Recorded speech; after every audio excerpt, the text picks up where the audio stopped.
In the featherweight division at UFC 300, you got Sodiq Yusuff coming in at 13-3, taking on Diego Lopes, who comes in at 23-6.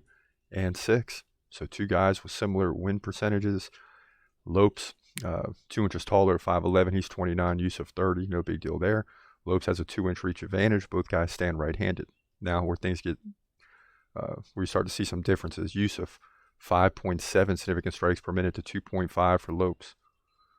Also, well, really neither guy likes to land takedowns. So you would think on paper that Yusuff has an advantage here, but Lopes is the favorite because he has a lot more fights.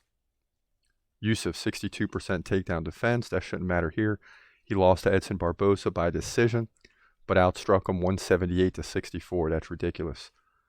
He subbed Don Shanis in 30 seconds.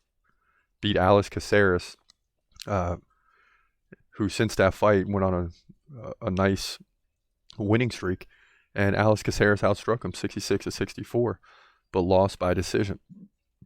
So Sodiq Yusuff wins some, loses some. He struggled a little bit in the last few fights.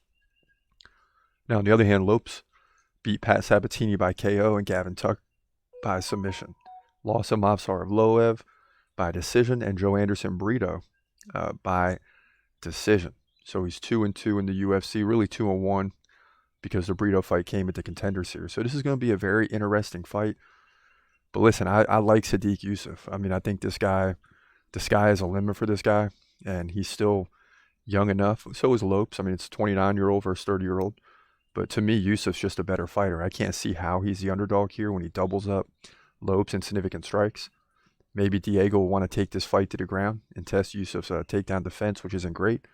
So there's a window for Lopes to win, but I still like Yusuff to win this fight. He's just better all around, at least in my view, in my opinion. So I like him to win, but by decision, to move to 14-3 featherweight division, UFC 300.